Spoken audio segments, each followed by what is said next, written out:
Hi, Book 2. Welcome to Jackie's Literary Corner. Hi, I am Jackie, and I just finished yesterday reading The Hobbit for the second time. So this is a reread. Now, I've already done a review on Goodreads, although there's something I would like to add that I had just thought about in my review, so I might add something, edit it and add a little something. But okay, first I want to give this a caveat before I start, because I am very nervous about making this video for what I'm going to do in it, which is not going to be a review. It's actually going to be looking at the differences between the book and the movie adaptation. First of all, I will say I'm well aware it's not the best adaptation. It's not a very accurate adaptation. He gets the main basic premise of The Hobbit, but he does add a lot of stuff, and he made it, and Peter Jackson and the producers made it into this big epic movie, 3-part movie. Look at the size. This did not need to be. I agree, it did not need to be 3 movies, but with that being said, I enjoyed the 3 movies. I had a good time with them. I love them, and I'm allowed to love them and still appreciate and enjoy the book. And I just think it's very snobbish of people that are like, oh, you're getting defensive over people that actually getting defensive about people who actually enjoyed the movies and thought they were really good. I have all the respect in the world for Tolkien and what he has done. And yes, I agree, he's got fantasy to be popular. He's what they call the grandfather of fantasy. And I appreciate what he did. And yes, I am aware that this started out is originally meant for kids. Okay, that's why this is very different from Lord of the Rings. And I get the reasons why people are not happy with this, and I respect Christopher Tolkien for not being happy with it. We're not being happy with the movies. When I say it, I mean the movies. But I enjoyed them, and I'm not going to apologize for that.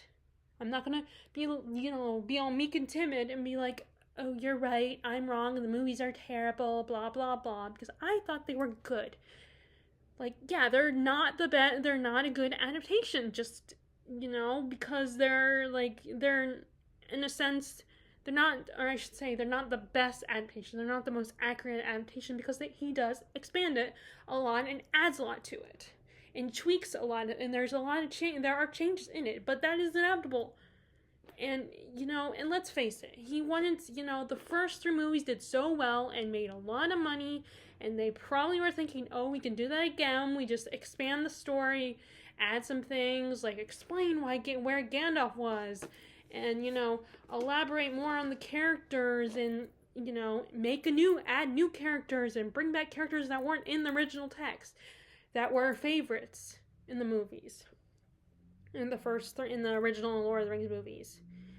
It's like it was about money. I mean, Hollywood movie making is still a business. At least in Hollywood. I mean, maybe not outside of, people that haven't been able to break out in Hollywood but are still making movies, that's. But anyway, it's I liked the movies.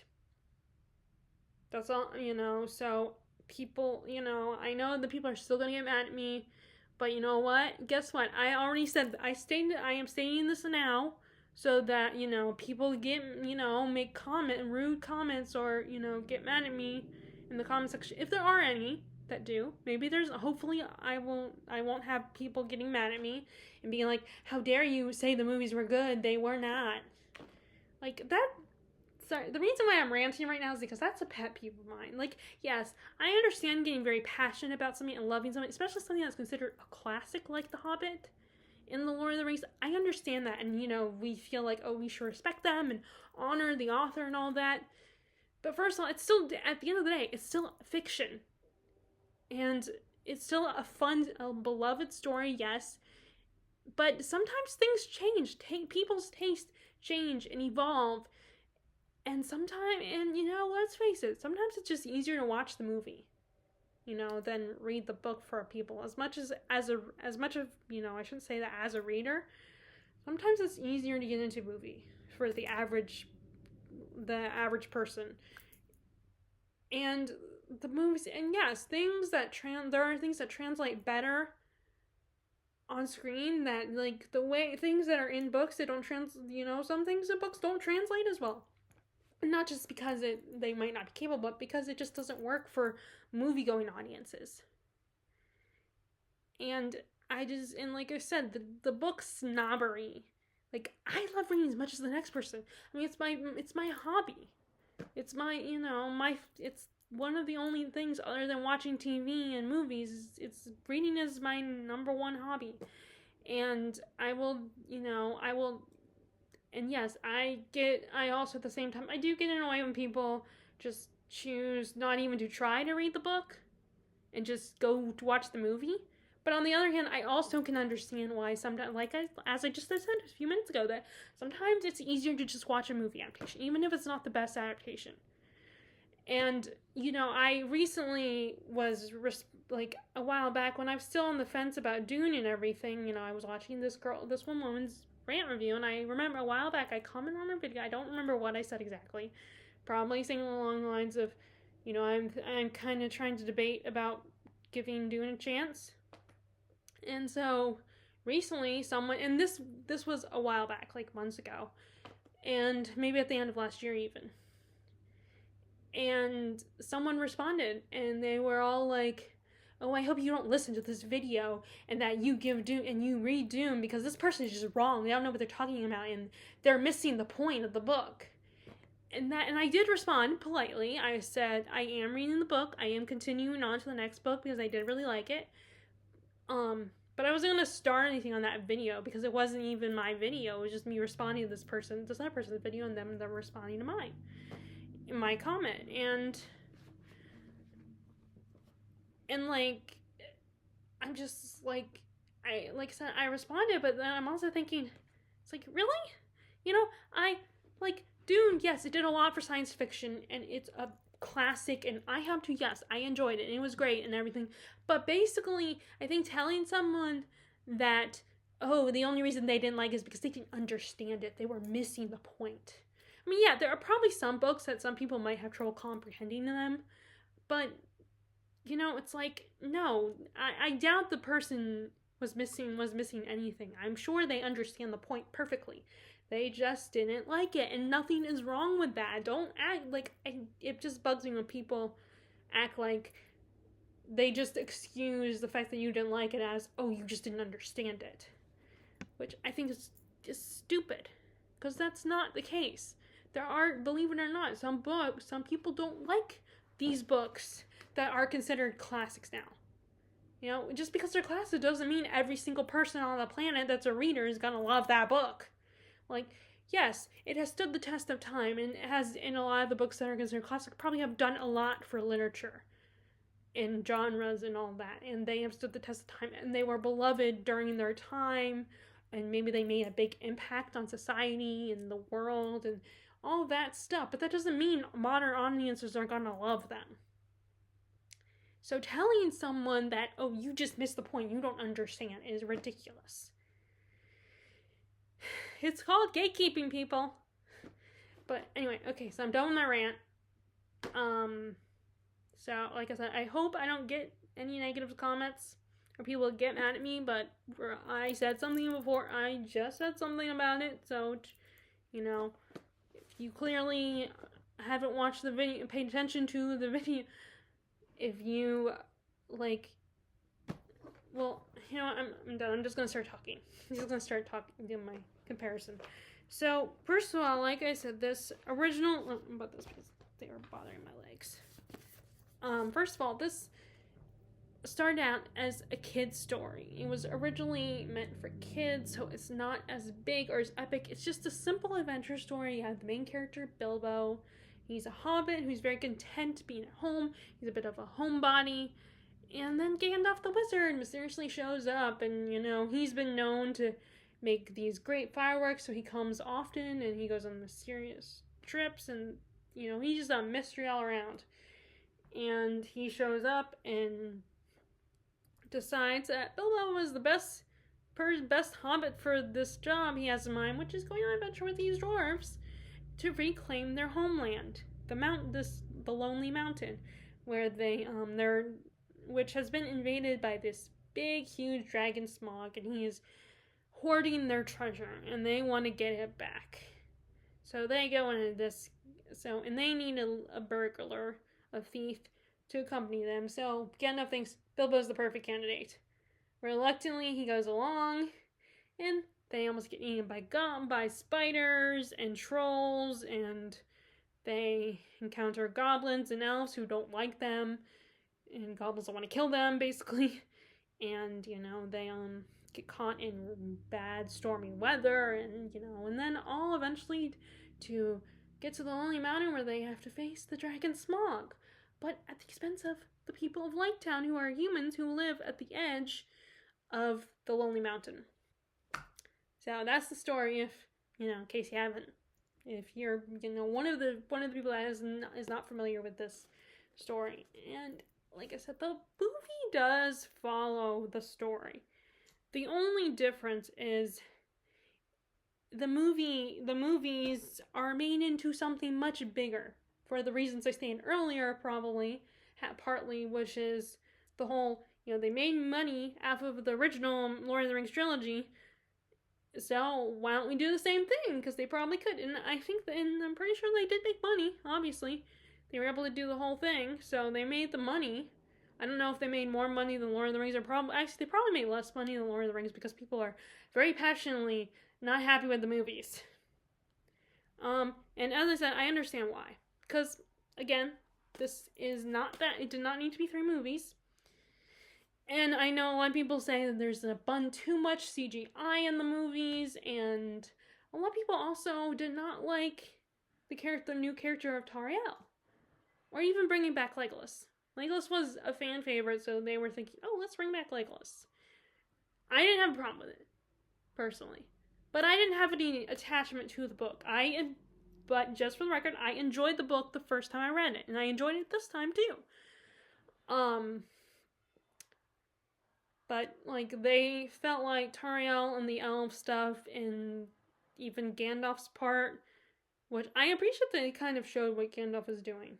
In this book, they tell you what he was doing, but they don't really talk much about it. He just, the narrator, which I thought that was kind of fun, that Tolkien creates a narrator identity who's telling you the story of Bilbo and his adventure, and, occasionally puts in his 2 cents, thoughts on the situation, and be like, oh, and by the way, this also happened too, but this is not part of this story, so I'll come back to it. So I thought that was kind of cute.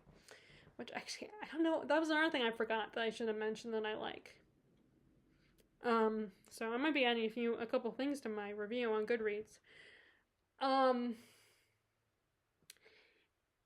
I actually appreciate that they kind of they go into what Gandalf is doing, with the Necromancer, and they link it to, Sauron, which I personally liked. And I was cool though, I liked the Tauriel situation. But I do get why, because it's the dwarves and Bilbo are the main characters. It should be their story. So, introducing the whole Tauriel storyline, and then all those characters, and focusing and having, adding that other stuff kind of took away from the dwarves, and they could have added on to it. Although, I was talking to Terry about that, and I was trying to, tell her why I think, about the arguments I read, against Tauriel's, but it was a bit hard, to explain. But anyway, like I said, we both had no problem with Tauriel, and I thought the romance between her and Keely was really cute. And let's see, I liked all the extended, and how, actually, I should show the movie. I should hold up the movies now as well. Show up the movie, since I'm kind of mostly talking about the movies at this point. And I liked the expansion. First of all, in this book, the dwarves are more like a unit. They don't have as much individual personalities.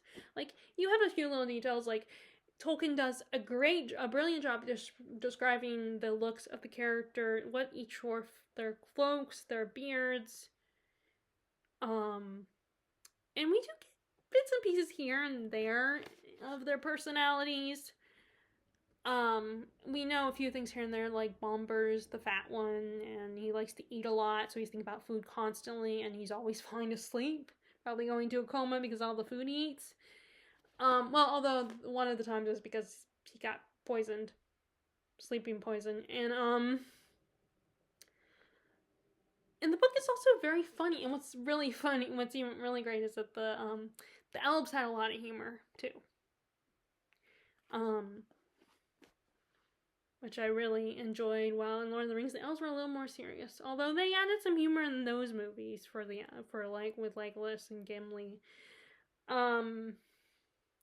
But like, and of course, Dory kind of babysat Bilbo sometimes and carried Bilbo. And then Thorin, of course, was the king and everything. And we did see their obsession with gold and a hint of the whole dragon sickness, although it's spelled out a lot more in the movies. I think we do see it, and in fact, all the dwarves in the book are very into the whole gold and hoarding their gold and stuff, I feel like, but especially Thorin. So we do have the dragon sickness thing in there, but it's not exactly spelled out for you.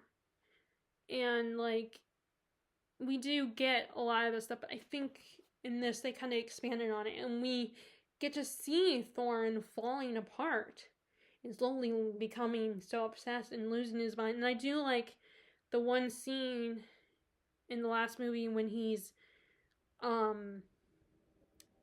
admiring his gold. He has this lake of gold because they created this they tried to trap the dragon. So there's a whole lake of, there's a pool of gold, and he's, really, basking in everything. And then he starts kind of hallucinating and hearing, and just how they did that. And also, I love how they kind of implied metaphorically that in a way Thorin is turning into a dragon. I thought that was really cool, like his movement, Richard Armitage's movements, and then we see the image of something floating in the water that looks like a dragon's tail in the pool of gold.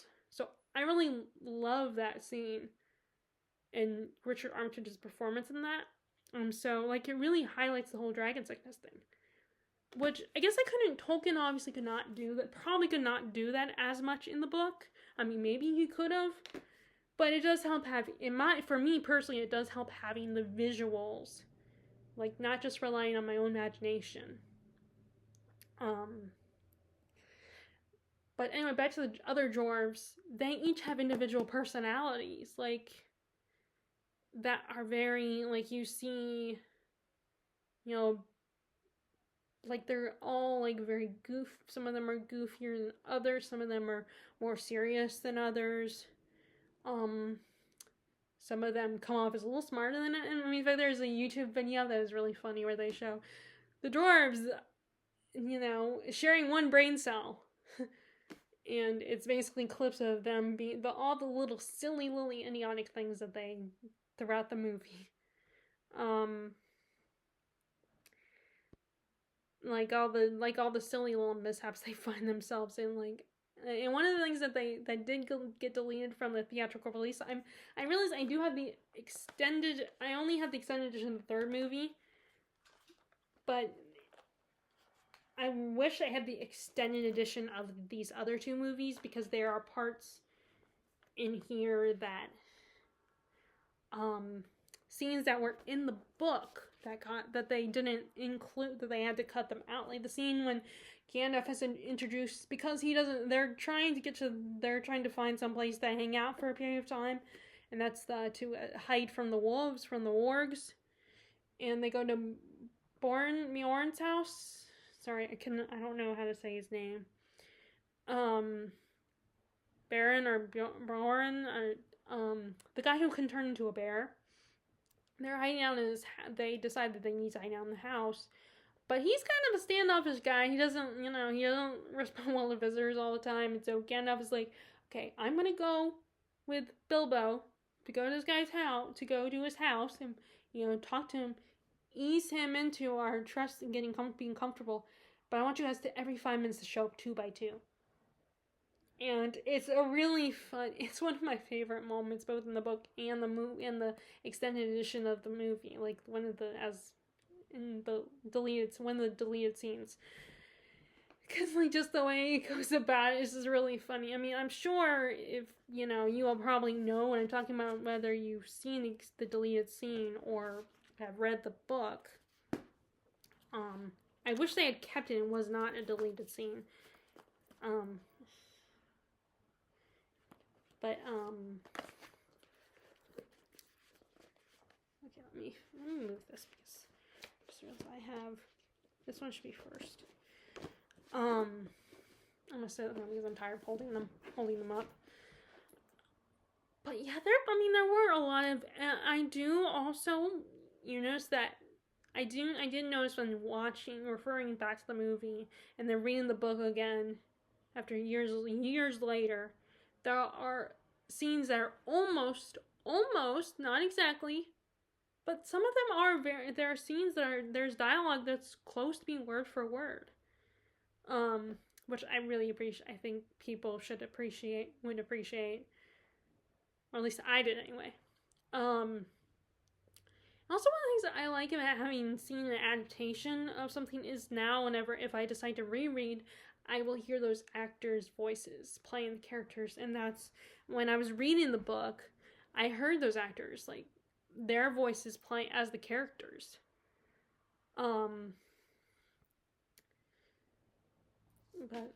So that really helped. Sometimes that helps me when I'm reading, because if there's an adaptation, then I at least can, especially if like the names, especially for instance, if the characters have names that are not, regular American names, like, they're European names or something. I mean, obviously, like, the dwarfs' names, for instance, those are easy to say. But, sometimes, like, I'm reading The Last Kingdom by Bernard Cornwell, and, he has a lot of Viking names that I don't know how to pronounce all those. So having either, if I don't have an audiobook, getting a movie adaptation really helps with that. Now, of course, in Lord of the Rings, not most of the names are pretty easy to say anyway, so. I do like, so like the Riddles in the Dark was pretty close to what it was in the way the movie did a pretty good job getting pretty close to how it was played out, but there are some tweaks in it. And then of course you have the actors and how they say the line makes it, for me, all the more funny, oftentimes. But like they even have like the line when Gollum says, when Bilbo and Gollum are making this deal, and he says, if you don't get it, you don't get my Reynolds, then we eats it whole. I love that line. And the riddles, I love the riddles. So that scene, and then the scene with the trolls both is funny, and the book and in the movie. Although I think it's a little bit like. Although it's really funny in the movie because, so in the book, it's Gandalf who, he kind of tricks and manipulates the trolls by mimicking their voices and getting them to start arguing so that he will have time to eventually allow the sun to come in. So, he can waste time until the sun comes up. Because, of course, the sun is coming up really fast, and once the sun hits the trolls, you guys know what happens. But in the book, what they did was they had Bilbo, he was the one who kind of, got them arguing. He was, telling them, first he tells them, oh, you should, if you're going to cook the dwarves, you have to do this, and, oh, you should skin them first. Or, trying to tell them, oh, you don't want to eat these, they have, they have parasites in them, and, and just trying to plant these ideas to provoke them to get them to start arguing, and then eventually it's, that's enough he wasted enough time for Gandalf to show up. Um, so in the first book, The Unexpected Journey, we don't necessarily know where Gandalf's, well, although he does tell you both in the book and the movie of the reason he left and came back was he left to look behind to make sure, see what's going on, and left, and he looked back also, and that was the reason he came back. So I feel like Bilbo, in a lot of moments, like, it wasn't really, like, Gandalf did his thing, but I feel like Bilbo did a lot of getting them out of trouble, even when Gandalf was around in the beginning, more so in the movies. Well, in the book, a lot of times Gandalf's the one resolving the issues because Bilbo's a little bit more, he's a little more skittish until Gandalf leaves and is gone for a good long while, and then, like, the whole spider capture happens, and he gets to be the hero. He's the one who ends up saving them, and he also has already found the ring at that point. So he's using the ring, and he's able to trick he's able to trick the spiders. Which, it's funny that, and this is, of course, I believe, because of the fact that Tolkien did not write this book in a mind to link it to Lord of the Rings, because I think he thought about Lord of the Rings sometime later, after he published this one. So there are some inconsistencies, but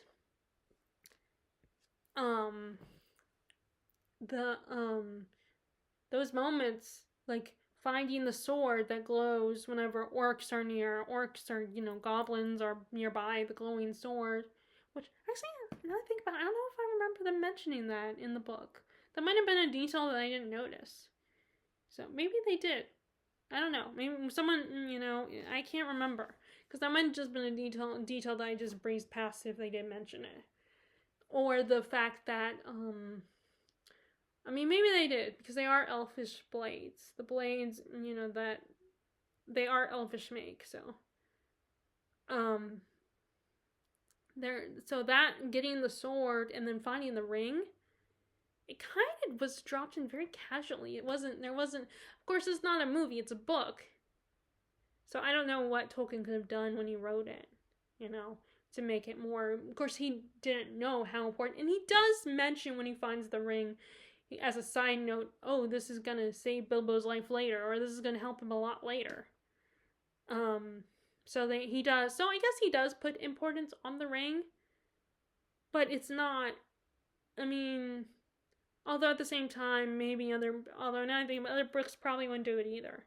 But it's just weird reading and knowing the direction it's gonna go later. And it's done so casually, you don't realize the significance and importance of the sword, of Bilbo's blade, and the ring until later. But yeah, there was another weird moment too, where, going back to comparing it to the movies and the books, it's Beaufort, and I feel like it's Beaufort and Balin who kind of care the most about Bilbo, even from the beginning, in the movies. And Balin is very nice to him, very helpful to Bilbo. Although, now, Beaufort, I don't think really he doesn't, pay special attention to Bilbo, but I think Balin does, and Balin likes him. He's fond of him, like in the movie. But anyway, so meanwhile, you have the character of Bomber, who doesn't really put any importance on Bilbo. He doesn't care. Yet when they're running, I don't know, from something, maybe the wargs or the goblins, I can't remember, they're running, and Bilbo's, regretting coming on this adventure. It's like, I wish I was home, and it's Bomber who for some reason says, why didn't I bring a hobbit with me? And it's like, that just felt weird to me as someone who's watched the movies. And it's like, there are lines slipped in there here and there from certain dwarves. Like a lot of Bomber, I think, is there's a lot of him, because he's always being like the food and stuff, which in a way he and Bilbo are kind of similar in ways. But and of course Thorin and Balin, But like, um, and in fact, there's more conversation between when they get to the mountain and the first trip into the cavern where all the gold is and where Smog is. Bilbo and Balin are talking because where's Balin because he was growing fond of Bilbo. He decides to go with him, like in the movie. He does go with him in the movie, but in the movie they have more of a conversation where he talks about how he admires Bilbo and how he's fascinated by him. Um, he admires and respects him. They kind of that a little bit of that conversation in the movie, while in the book it's just like, he said he is like wishing Bilbo good luck and everything, but they don't have as much of a conversation. So yeah, there's a lot of scenes in the book that are executed very differently in the movie. Like Bilbo goes into the cavern like 3 times, I think, in the book. And it's the second time when him and Smaug have a conversation. Where he calls him out on where Smaug calls him out and tries to tell him, these dwarves don't care about you. They're not going to share their gold with you. And like trying to convince him that the dwarves don't care about him. Also, another thing is Bar doesn't play as big of a role. I mean he does in the book. He's still the one who does, kills Smaug, but it isn't like there's any big thing like, oh, your father failed to kill the dragon, and now and he doesn't have any kids. He's just this grim man that lives in town, and when he kills the dragon, they're all like, we want to make you our king. But it's not, there's no actual, but he's just like a random character that's introduced. He feels just like a random character that's introduced that ends up being the one that aims the arrow. I mean, he doesn't even have kids, so his son isn't even involved, which he was involved in the movie. Which I think what they were trying to do with all stuff like that is kind of make the story like more personal. Like people, I get the impression people feel like, oh, that all that stuff was reduced it to the silly movie, advent action movies. Like there is a lot. Are you not? I feel like there is so much heart in this. I'm trying not to be, I'm trying to be like passionate, but not too like, getting on people about it, because I understand where they're coming from, despite what some people might think. I do get it, but I just feel differently, and I'm allowed to have my opinion.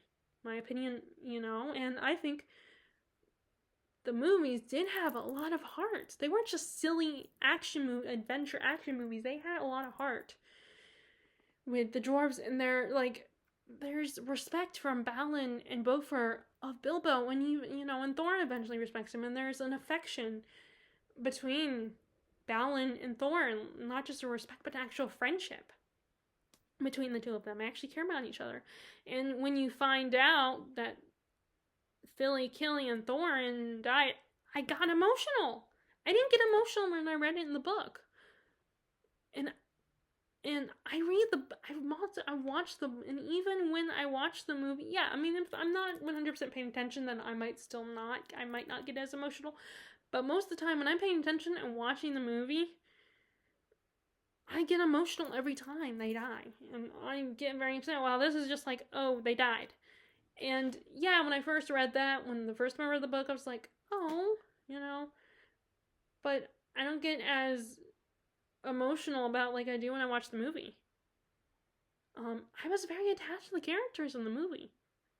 Unlike the book, which, yeah, I mean, maybe I'm partly influenced because I barely remember the book the first time I read it. It was just one of these things where I think the movie was going to be coming out soon, and I decided to go ahead and read the book. And maybe I could actually finish a Tolkien book, because, you guys have seen, The Lord of the Rings is a beast. And there are times when, I mean, if you buy the, those versions of it where they have all the parts in one big book, because of course they were, even though Tolkien was not intending that, they did get published as separate physical copies of, there's the Fellowship, Two Towers, and the Return of the King. They were published in separate individual novels. And then eventually, they started coming out with editions the way Tolkien wanted them published, the way he originally intended them to be published. And that's a beast. That's a beast of a book. And I'm still getting into, still trying to get into reading bigger books. But, even then, I just was not ready for how detail-oriented the books were. And when I was younger, like when I was a teenager, so it was a bit much. So yeah, I wanted to read I thought, The Hobbit shouldn't be as hard because it was originally meant for kids. So one day I picked it up and I read it and I liked it back then. I just didn't remember it as thoroughly. And then I watched the movies and I remember the movie a lot better than the book. And yes, and again, I repeat, I know it's inaccurate and it's not a good adaptation probably. It wouldn't be considered the best adaptation. But I think it was a good movie. Sorry, I just feel so strongly about that. But anyway, let me see. What other differences were there? There's a lot.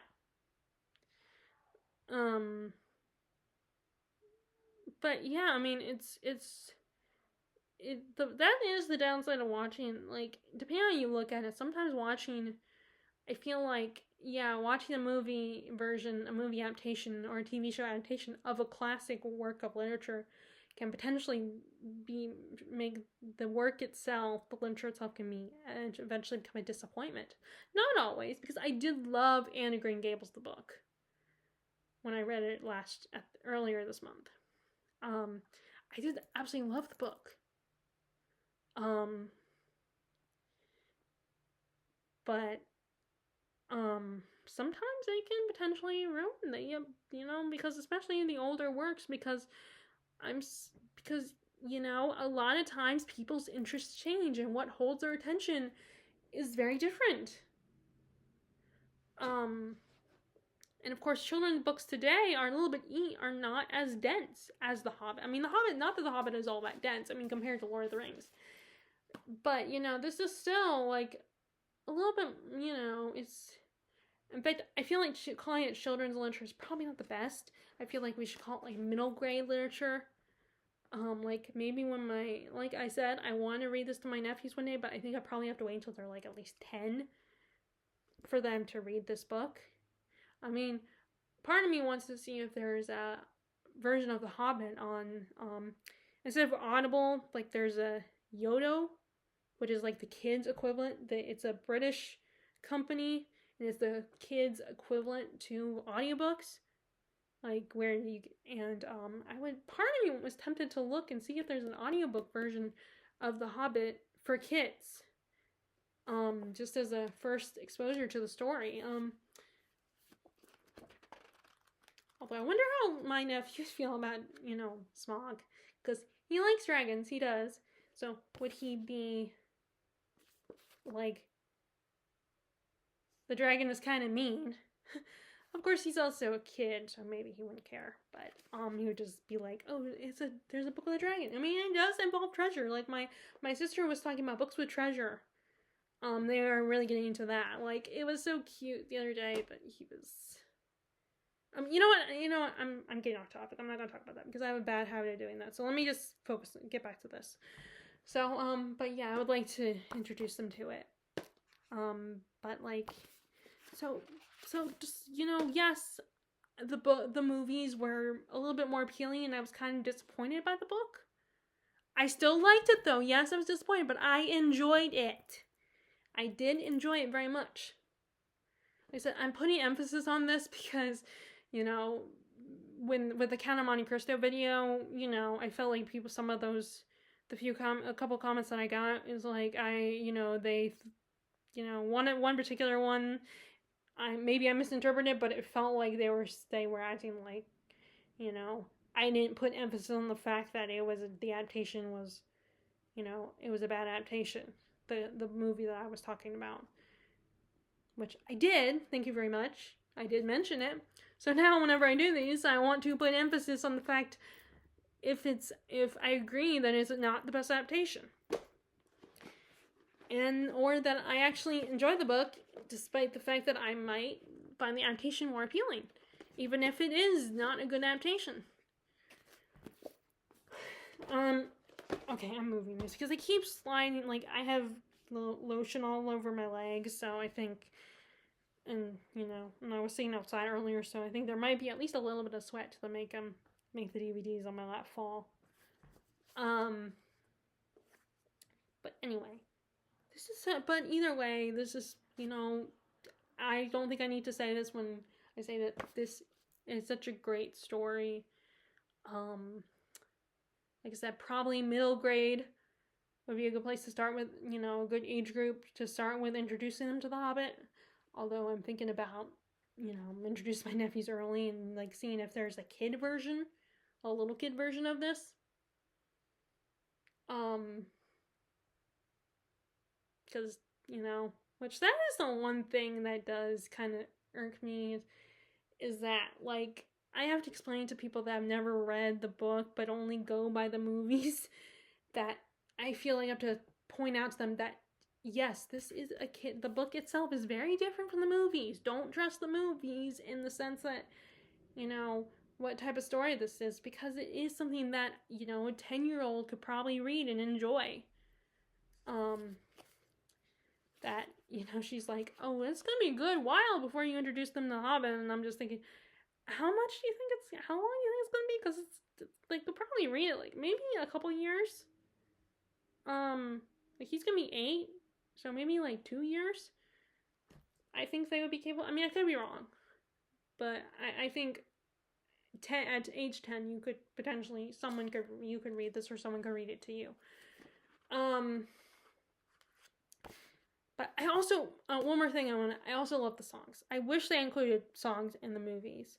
They only include the one song, the song the dwarves sing when they're in Bilbo's house, when they arrive at Bilbo's house, and he's like all, frustrated and exasperated because he's worried they're gonna eat out of his house and home and break his plates, his cutlery and stuff, and he's like, you guys stop it, or be easy on this, don't break anything, and they kind of mock him by singing this little song about, how, although it's a little different, although the song I think is a bit different than what's in the book. But it's still kind of the same, same. Let me see. Let me look. It's like, that's what Bilbo Baggins hates. That's what the song. Let me see if I can find it.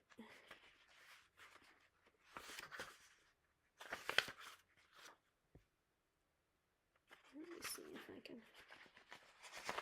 I mean, it shouldn't be that hard to find it. So let me just look real quick.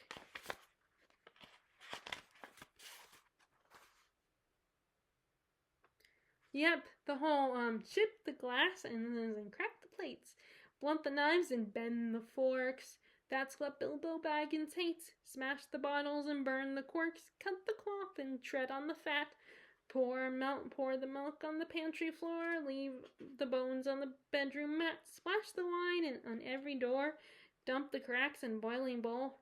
Pound them up with a thumping pole, and when you've finished, if any are a hole, send them down the hall to roll. That's what Bilbo Baggins hates. So carefully with the plates. Oh, well, actually, okay, yeah, they also include the main theme. Misty Mountains theme. Of course they include that one. So actually there were like 2 songs that they included. Which I really liked. I wish they included more, like some of the elf songs and stuff, and the goblin songs. I mean, I think they might have included the goblin song. They might have, but it was kind of hard to hear it, because, like, I think they did. So they included, so actually, yeah, now that I think about it, they included more than one. I'll have to go, that's another thing I'll have to check my review on Goodreads, because I think I did say they only included one, but now that I think about it, they included, like, at least 3 songs. It's just that sometimes it was hard to catch them. To understand, like the goblin song, I didn't even notice. Like, it was one of those things where I heard it, but I didn't entirely pay attention to it. But they definitely have more songs in them, And I really like that. So anyway, so that's my kind of comparing it to the movies and my thoughts on like the movies versus the book. Like I said, I'm very nervous, so that's why I did my rant in the beginning when I first started this. I'm nervous about how people will respond to this video, because I know people are very passionate about their hatred of the movies and thinking they're bad. Hopefully, though, I won't get anyone getting mad at me or being like correcting me or something, tell me I'm wrong and all that. But yeah, I hate that. I think that is disrespectful, and just gatekeeping is, it's like everyone has to tell their opinions. And yes, I personally get passionate, and it's hard when people don't love something that I love. And I get it, Lord of the Rings, it's a classic, So he's kind of the grandfather. He's the grandfather of fantasy and all that, but people change. People don't always, nowadays people might not love this kind of stuff. I know it's so shocking, but it's, But anyway, I'm going to stop now because I'm at the risk of ranting again and repeating myself. But I hope you guys liked this video. And if you did, thumbs up. And click subscribe if you are interested in more of my content. And click the bell notification below if you want to be notified about when I publish my content. And I hope you are enjoying your reading. And and if you want, share your, just share. You can share your thoughts on the movies if you hated them, but just be polite about it. And I just don't. I don't want you to, just be polite and respectful, and just, realize that I'm allowed to have my opinion. That I'm allowed to like it, But hopefully my rant in the beginning will be enough for people to be nice and to, not, I don't know, you still have people on the internet that are rude and don't care. Just ignore if you tell them. But anyway, so I will talk to you later. All right, bye. Oh, wait, sorry.